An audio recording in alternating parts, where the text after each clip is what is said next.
En Venezuela, lo que anunciamos, un golpe. In Venezuela, what we are announcing is a surgical coup. Now, what is the characteristic of this surgical coup? Today, the United States is governed by a neo-fascist power group. The problem is very simple. Trump has to answer to the base that brought him to power.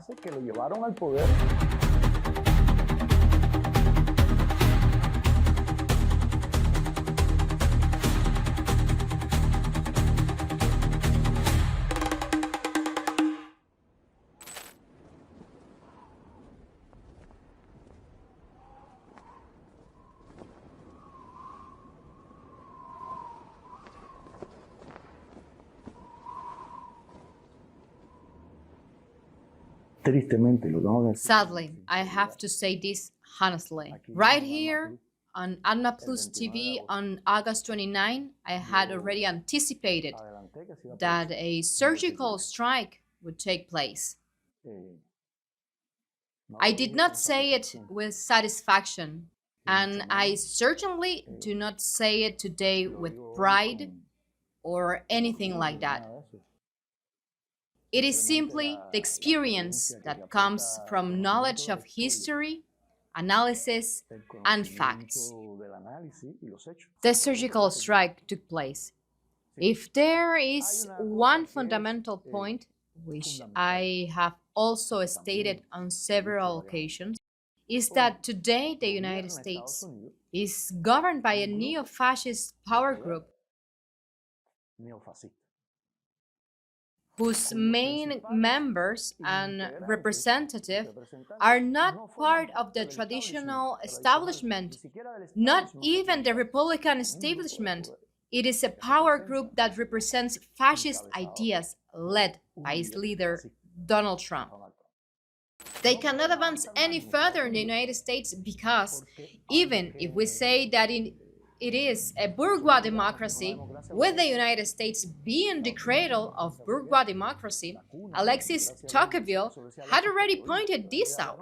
Many people argue that France is the cradle of bourgeois democracy, and it is true that Tocqueville in the 19th century reflected extensively on this issue. He wrote a very famous book, one of the most widely published in the United States, Democracy in America, in which he explains a democratic institutional framework that has resisted and continues to resist Trump. First thing Trump did was purge the FBI, the CIA, the State Department, the Pentagon, and the main federal agencies. Congress hasn't approved it because it doesn't have the power to do so. Trump is ready to do it regardless, without acknowledging its full consequences. I even told this to the academic community. This is not an individual you can compare to the American political tradition of the hawks. We are talking about Nixon, we are talking about Reagan, we are talking about Bush Jr., who was even more belligerent than Bush Sr., because he was, of course, guided by Dick Cheney and Donald Rumsfeld, two major neoconservative hawks. No, this is a man whose alliances go beyond class alliances.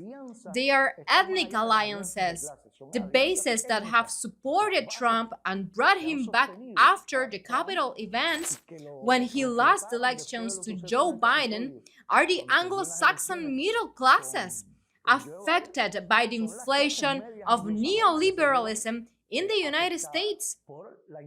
And Trumps belong to that ethnic group. Trump is the grandson of Bavaro, and his father's side, the son of a Scottish woman, but he's a purebred and ideological, has a fascist bent. He doesn't believe in international agreements. He doesn't believe in domestic laws. He just demonstrated this by withdrawing from all multilateral institutions related to climate change and to combating terrorism created by the United States itself. He doesn't want any obstacles or hindrances. And the United States ambassador to the UN just said that the UN is a useless institution. These are more than pejorative terms. The problem is very simple. Trump has to respond to bases that brought him to power. And these bases which lost so many benefits over all these years, primarily work in the automotive industry. Fundamentally, they work in sectors associated with industry. And he promised that he would lower the price of energy. Why does he want to recover that factories? He wants to bring back the United States in the industrial plants that moved in search of cheap labor hand. And that implies reducing the cost of energy. And this is important for the United States because the country does not have sufficient oil reserves. He has to resort to fracking. But if you have a country with the largest oil reserves in the world, there's an opportunity within the mindset of these people who have fascist leanings, and also because there is a major conflict. Trump's main conflict is with China, and his conflict with China, stemming from tariffs, didn't go well because it started affecting the United States and he had to back down. So how does he keep pushing? How does the fight continues? He's been trying to push them away from the Panama Canal to make it more expensive for them to reach South America and the United States, or even the US Atlantic coast, firstly.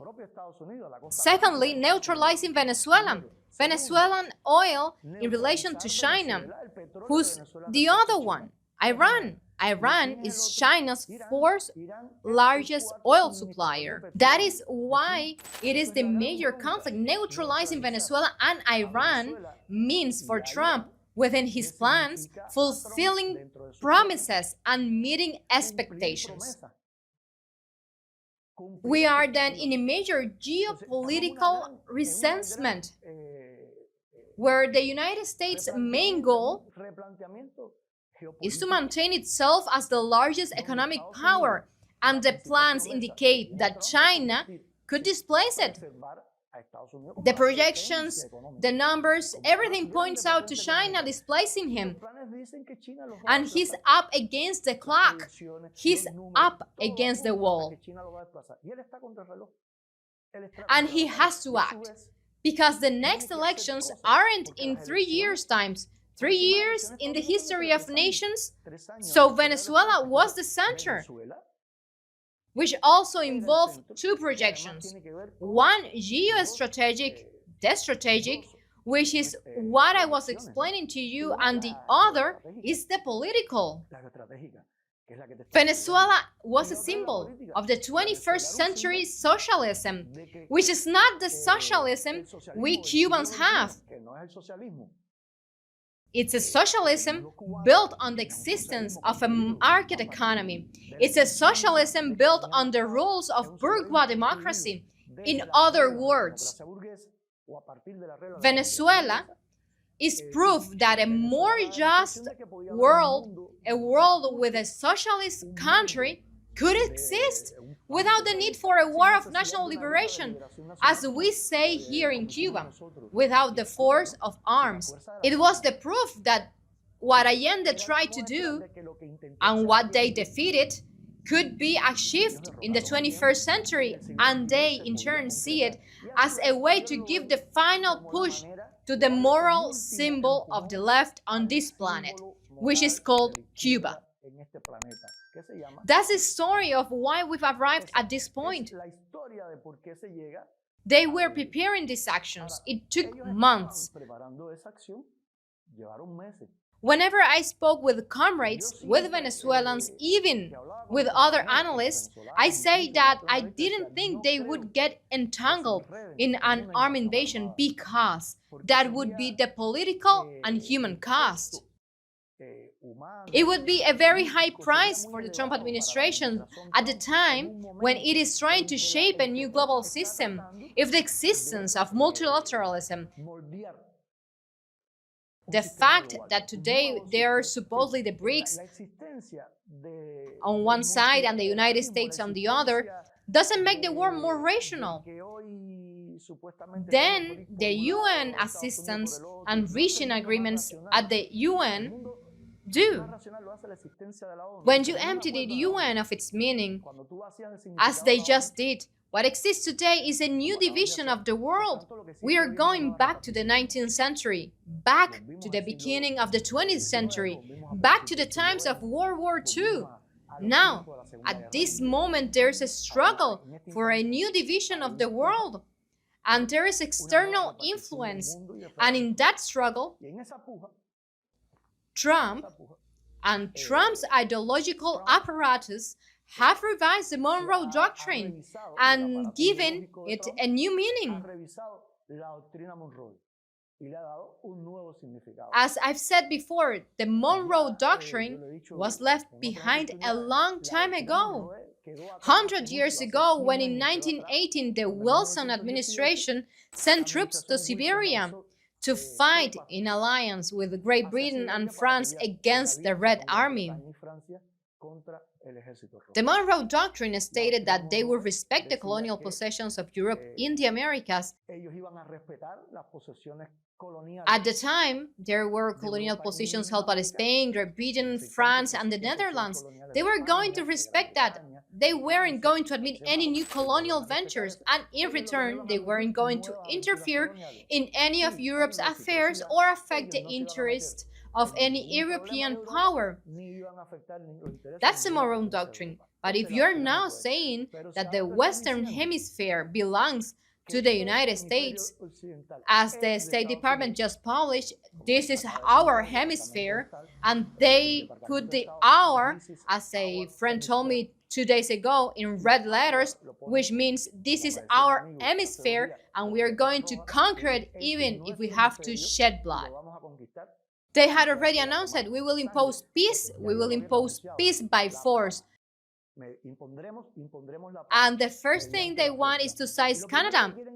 And all a lie, but Canada, the head of state of Canada, is the King of England. Canada is an independent country in the real order, but in the theoretical geographical order of the United Nations, the head of state of Canada is the King of England. Therefore, they are messing with a European power, Great Britain, and not only with their ally Canada, which was their ally even in World War II and has been their traditional ally all these years in the OAS. They aren't messing with the King of England of Great Britain, but by launching Greenland as a political objective and disguising Greenland with the American flag, they are already revealing a specific purpose. But that's what they've been doing since World War II. The United States interference throughout Europe, in Greece, Italy, Germany, was constant, as was it interference in Asia. The idea that Latin America was their sphere of influence and the rest of the world is outdated. The world belongs to them. Now, what they are saying is that the Western Hemisphere is their possession, and the resources in the Western Hemisphere are their possession. And there can be any mineral resources, any strategic energy resources, or oil that would benefit opposing powers, even if it's just economically for the United States. That's why they were already moving Russia and China in this way. They say Iran. That's the reality. And Venezuela is caught in the middle. In Venezuela, what we were announcing is a surgical strike. Now, what are the characteristics of this surgical strike? Is the procedure new? No. That's what they did to Noriega in 1989. What did they do with Manuel Antonio Noriega? They deployed 30,000 people to invade Panama and take Noriega prisoner. They didn't have the sophisticated technology that exists today. And therefore, it was very difficult for them to carry out a surgical strike, a surprise attack. The truth is, our Venezuelan brothers and sisters never believed they would be attacked. That's the truth. It may be sad, painful. We warned them, we alerted them, but they didn't believe it. A threat of war. Their airspace was blocked.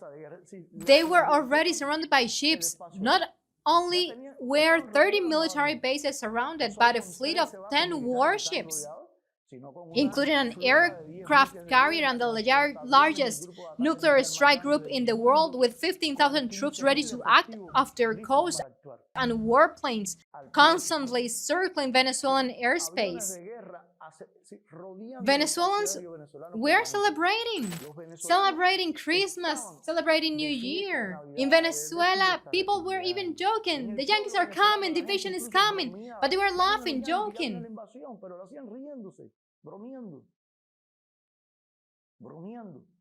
So, we know that our Venezuelan brothers and sisters are very happy, content, very peaceful people.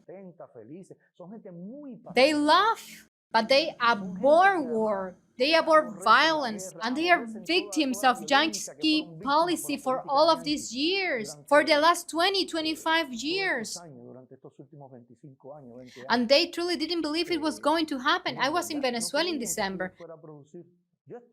And the atmosphere was normal, a climate where you couldn't feel the external tension. That's why I say this, and I write something. I said, but when I arrived to Cuba, to my humble Cuba, I say I'm going to say something I have to say. Unfortunately, given the course of events, a military attack on Venezuela is inevitable. I say it like that. It even hurts to say it. Unfortunately, that was the term I used. Unfortunately, a surgical strike by the United States against Venezuela is inevitable. And I think that not even many of our analysts here listen to me. They probably thought I was delusional, but it was bound to happen. Because this is an administration, I repeat, fascist, with a fascist position, and the determination and everything they've said, they've done it, including the surgical strike on the Iranian nuclear facilities. And when you see how they prepared that surgical strike from the island Diego Garcia, how they operated in the Middle East, how they've operated with the Gaza case, how at the end of the year, we are linking Venezuela, Iran as an oil supplier. Who did Trump spend New Year's Eve with? With Netanyahu, a war criminal. Now Trump had a situation that allowed him to bypass congressional approval for military actions. He had to declare it was a police operation, and he introduced the narrative of the Cartel of the Suns as a smoke screen. But it was obvious that a military operation was coming, because he said at the end of the year, he said to the troops, I told the troops to stay calm, that nothing else was going to happen. Then I said, they're coming. That was even more true, because never forget that when he attacked Iran 2 days earlier, Trump's emissaries were talking with the Iranians and discussing how they would meet to find solutions.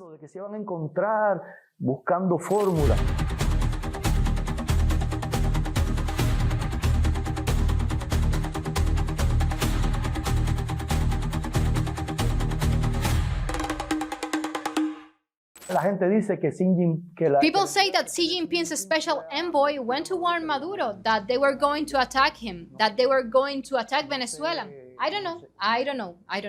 No, I don't have enough information to say that, but I do have information to say, first of all, the Venezuelan, the brothers on the call were surprised, caught off guard, victims of an attack that they did not expect, that they do not deserve, victims of an attack that violates, that constitute a flagrant violation of all international ordinances, victims of a military invasion that is even an unconstitutional article in the United States, because Trump did not ask for authorization from Congress. 48 hours later, he was supposed to submit a report to Congress, and he hasn't. Therefore, he not only violates international law, but also the United States Constitution itself. himself, the victim of the kidnapping of the constitutional president, violates all international agreements and conventions, constituting an act of state terrorism, which the people of Venezuela did not expect. And the other issue is the military action. Could Venezuela repel that military action? Are we being unfair if we blame the Bolivarian National Armed Forces for their inability to destroy 150 aircraft that operated over Caracas in a 2-hour period?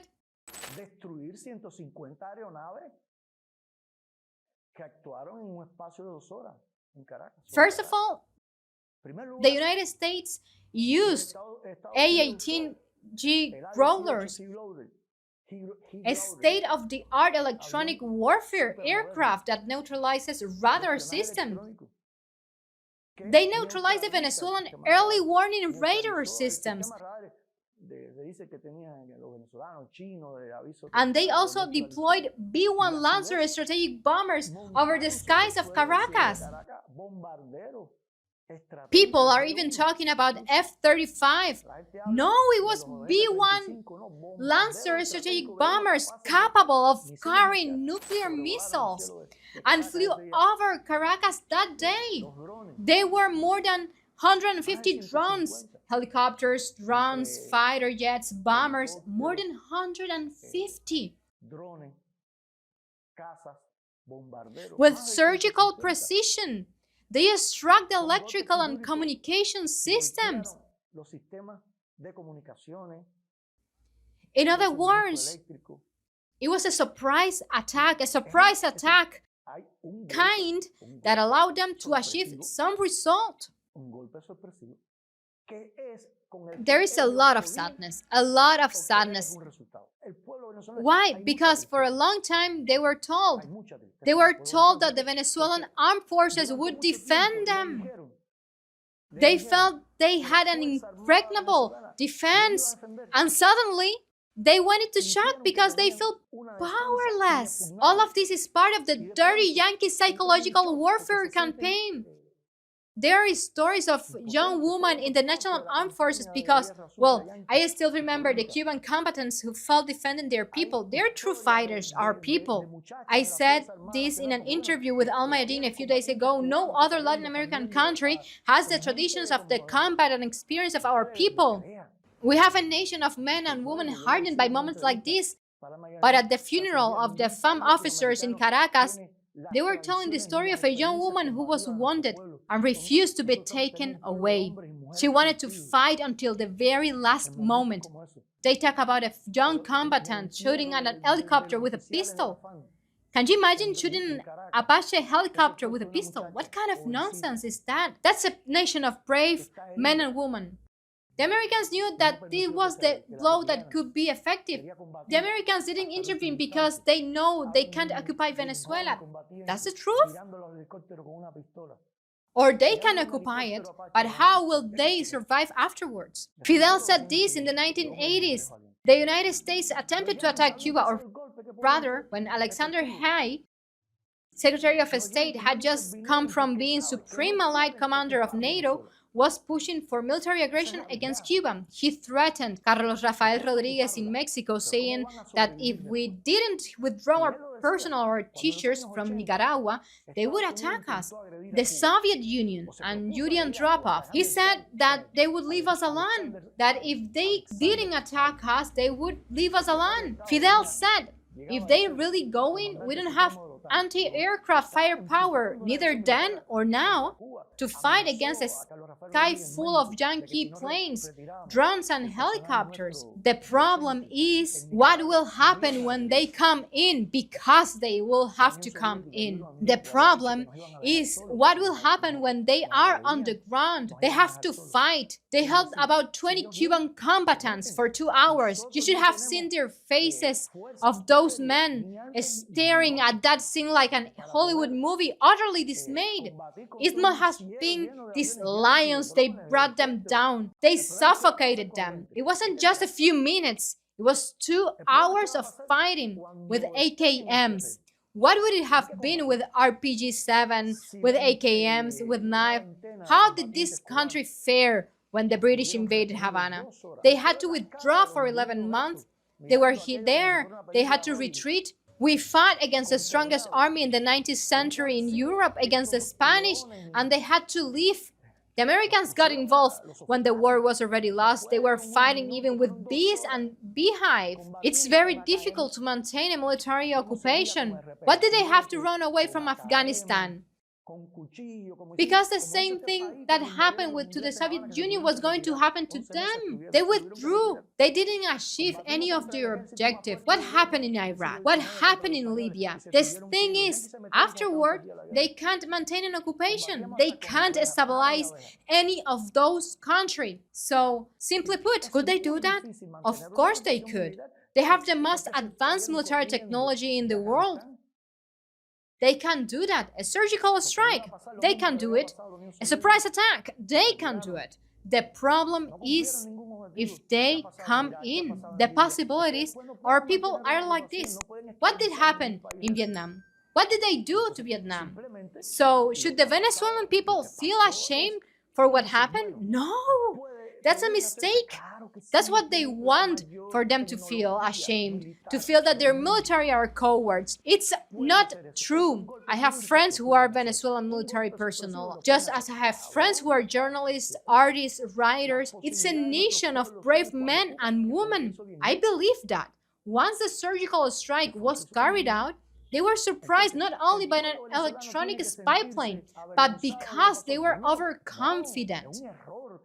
They believed it was impossible and didn't take additional measures. That's the truth. They didn't believe this government was so murderous, so abusive. They didn't believe it was possible. And yes, we've been saying it for a while now. They're fascist and they're going for more. Trump has just declared today when asked, that he's coming to Cuba now because Marco Rubio is pushing for it. Marco Rubio is a coward. We already know that. A liar, a coward. Trump used to tease him, calling him Little Marco. And then he seems to grovel before Trump. He has no dignity whatsoever. So what can we expect from him? And he tried to push him. The day at the Mar-a-Lago conference, when they asked Trump got him talking. But 2 hours later, Trump corrected him. No, they weren't going to abandon Cuba. No, it's not over anymore. Trump said later, we are not going to carry out any aggression against Cuba. They're going to collapse on their own. And today they'll finish them off. They press him again on the same thing. And what did he say? Those people, believe me, something incredible. No other president had ever said that. They're great people. They're tough people. Then he just confirmed it with what happened in Venezuela. He has just confirmed it. And what he says was, the only thing that can stop them is if we bomb them and destroy the country. Yes, he just said it. They no longer have any way to pressure us. The only option left for them is to bomb us. It's the same thing. We are back to Eisenhower's point. If they've been thinking the same thing for 67 years, will they do it? Will Trump bomb Cuba? First of all, Cuba has an extraordinary international prestige. Secondly, Trump isn't exactly a miracle worker in the United States. They have very serious internal political conflict. And if Venezuela has sparked such strong contradictions, what will happen with Cuba? When everyone knows he doesn't have the slightest pretext to attack Cuba. Today, they're saying there aren't any warships. Then they immediately report that 2 warships that left the Caribbean are off the northern coast of Cuba. No, my friends, they're in the waters off the coast of Puerto Rico, where their military bases are, of course, on the north coast of Cuba. And there are military bases there. So the north coast of Cuba, no, they're it's a military base in Cuba. The naval base of Guantanamo is inside Cuba. They are trying to push it. That's what happened with the invasion of Iraq. They started pushing it. But look, Trump is saying that the only way to make us surrender, supposedly, is by pulverizing the country with bombs. He didn't talk about occupation. He knows what an occupation cost in Cuba. I mean, we are brave people. There it is. Look up the interview. They are brave people. It's a tough people. That's what he said. Trump recognizes that. They know it. They know it. They're going to pulverize our country. Why? We don't have oil. We don't define anything with China. We don't define anything on the geopolitical map he's trying to create. We don't represent anything. The international left today, unfortunately, did so with great pain. It's fragmented. It's in shock. Fascism is at the forefront. It is on the offensive. What does Cuba represent? In Cuban tradition, combatants are not just people who learn to fight. They are people who love peace. They are people who, above all, have great doses of love. But the greatest of the greatest values that a Cuban man or woman has are dignity and loyalty. There is no one. I'm 57 years old. A man from Cuba, a man in Cuba, not just a man. Because when you look at the Cuban political tradition, many gay men were braver than many heterosexual men. And many gay men fought for national defense. Many gay men fought and died confronting the Batista dictatorship. And they died in Angola and on international missions. And many gay men have died throughout these 67 years in the struggle for our independence. Therefore, it's not a matter of heterosexuality or masculinity. It has to do with the heart, with the pressure exerted by shame, by the eyes and the courage of a Cuban woman, a mother, a wife, a daughter. Therefore, beyond political convictions, beyond patriotic convictions, we are talking about the fact that the determination of the Cuban man and woman has to do with moral reasons. The Yankees know this. The Yankees know the moral compass. But Trump doesn't even care about that. Trump just said that he's not interested in the UN, that he's not interested in international law, that the only thing he cares about are his moral standards. And our moral standards have nothing to do with the moral standards of this man who is, besides being a misogynist, a megalomaniac, and a pathological liar, a man without scruples. So the truth is, they have no way to justify a military aggression against Cuba. They wouldn't have any way to justify bombing Cuba against a man who is also vying to win the Nobel Peace Prize. What is he going to do? Pulverize the island of dignity, the island of freedom? He knows it. He knows it now. He knows it now too. And I wrote this just 2 days ago. After leaving the interview, the debate on Alma with Dr. James Robbins, director of the Institute for International Research at the National Defense University in Washington. This is a people who have justice as a guiding principle of their moral world. And we hold this belief since childhood, since very young age. We learn from our anthem that to die for the homeland is to live.